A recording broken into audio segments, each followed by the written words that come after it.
Imagine two fathers, both really smart, both hardworking, yet one of them struggled with money his entire life, and the other, well, he became wealthy and stayed that way. Right. And the difference wasn't their salary, it wasn't even their education, it was purely how they thought about money. It's a huge financial paradox, Yeah. and it's one that trips up so many successful people. I mean, you see it all the time. You do. You'll have doctors, engineers, people earning $500,000 a year, and they're just perpetually stressed out. Yeah.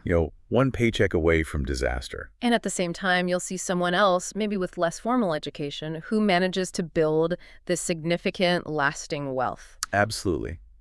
Welcome, everyone, to the Money Talk Show. Today, we are going to take a really structured look at the source material that defines this exact divide. Yeah, we're talking about the lessons from Robert Kiyosaki's Poor Dad, Yeah. the traditional job-focused mindset, and his Rich Dad. The one who was business-minded and ultimately financially free. Our mission today is really to unpack the mechanics of this. We need to understand not just why most people get trapped in that work for money cycle. But how the wealthy manage to systematically flip that whole equation. Exactly. And make money work for them.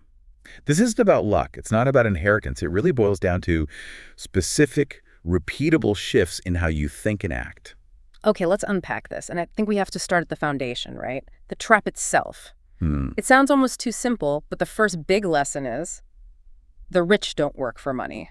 It is simple, but it is so profoundly defining.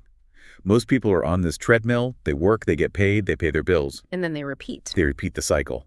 And that whole system is based on being dependent on the next paycheck just to survive last month's choices. And if we look a little deeper into the sources, what's really driving that need to keep running?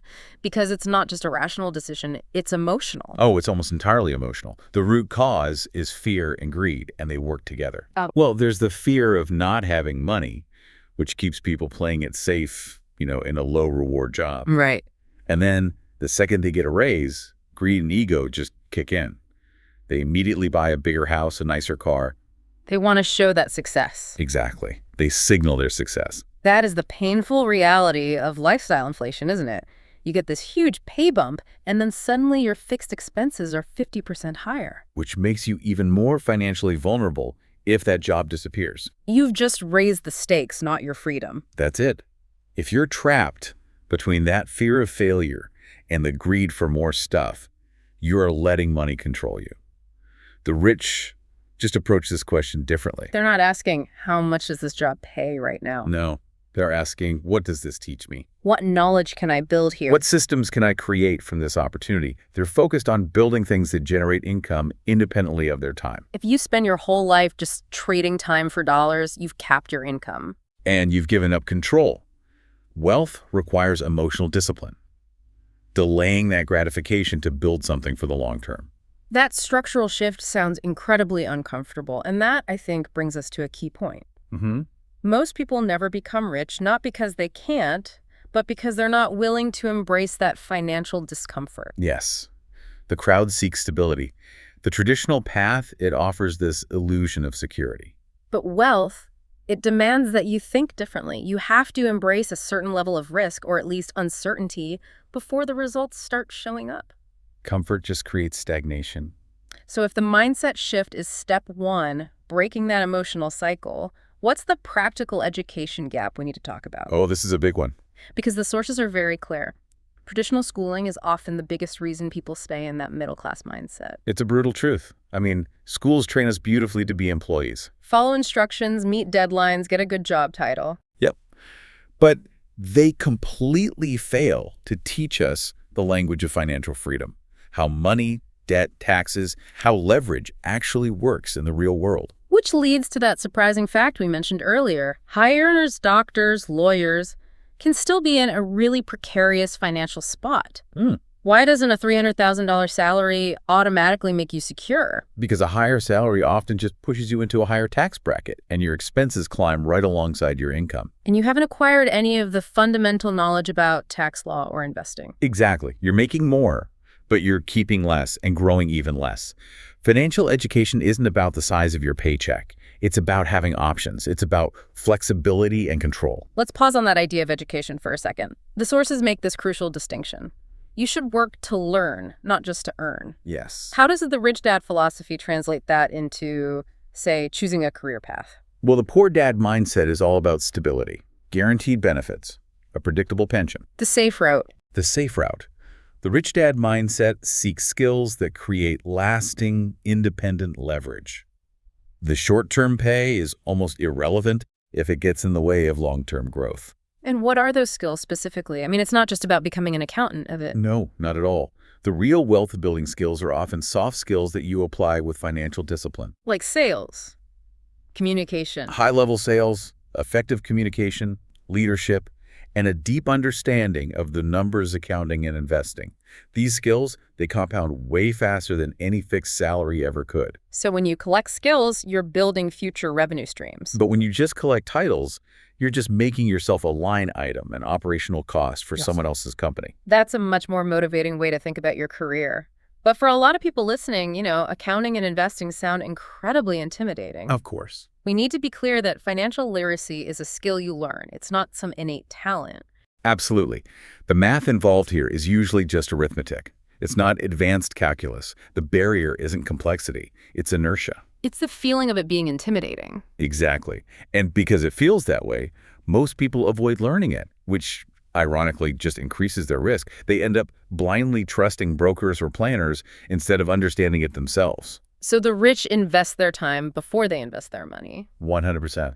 They learn how deals are structured, how market cycles work, and most importantly, how to read a financial statement, how to see a good opportunity from a bad one. Knowledge reduces risk. And ignorance guarantees it. If you can't read the numbers, you are vulnerable, whether you're making $50,000 a year or $5 million.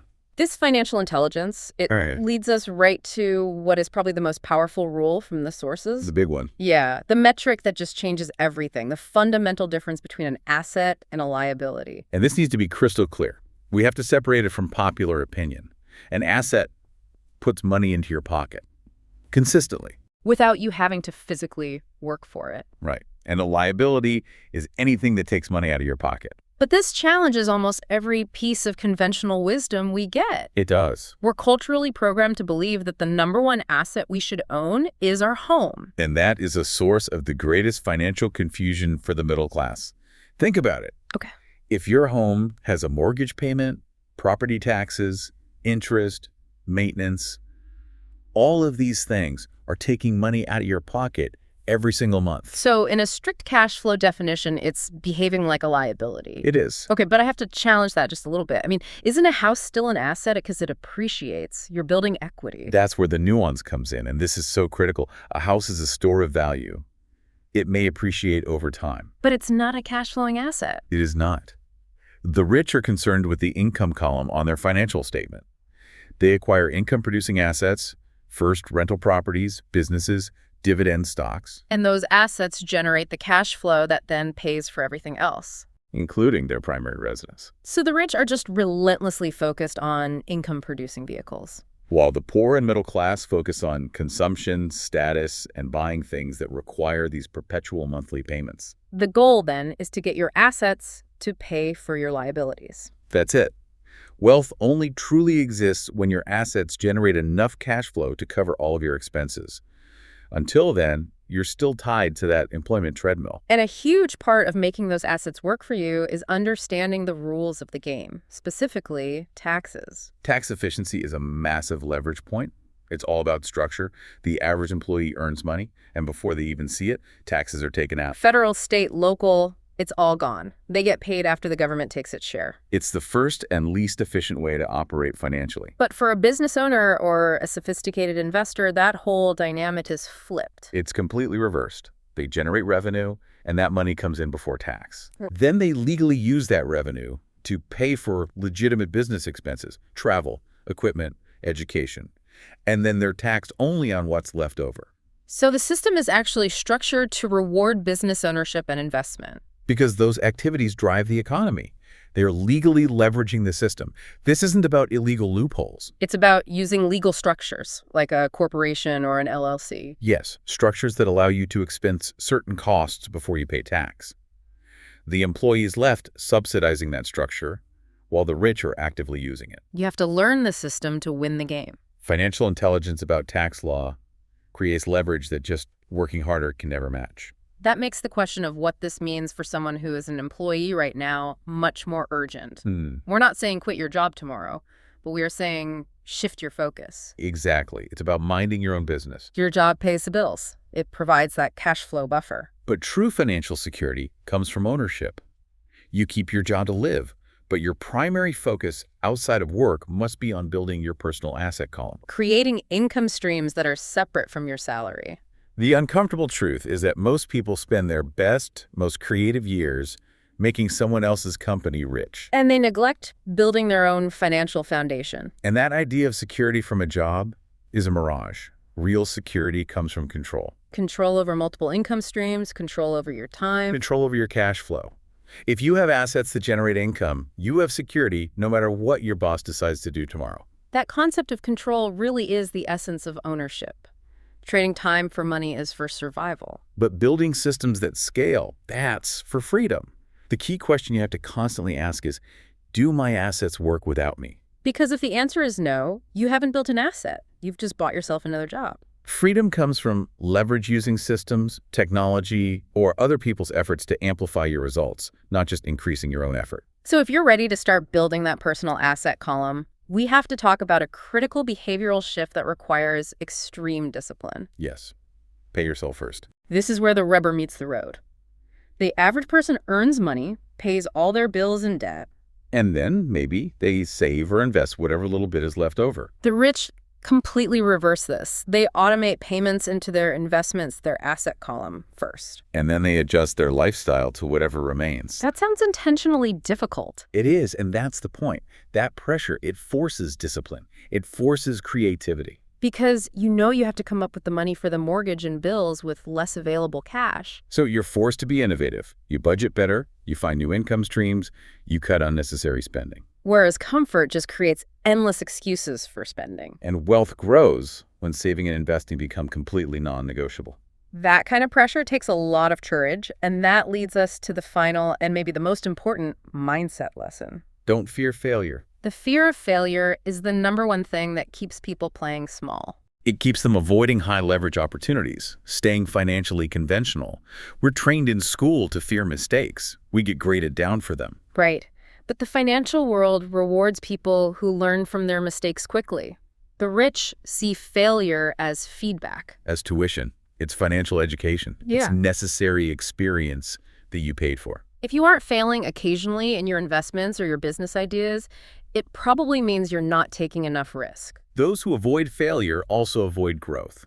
Building high-leverage assets, whether it's a business or real estate, it guarantees you will make mistakes. The key is just to learn quickly and keep moving. Exactly. So if we step back and connect all these threads for you, our listener, the conclusion is pretty overwhelming. It is. Money is not primarily about the size of your income. It's about education, it's about emotional behavior, and it's about ownership. The poor and middle class chase security, higher salaries, and instant gratification. The financially free chase assets, predictable cash flow, and leveraged financial intelligence. It's a completely different game. They're playing with a completely different rule book.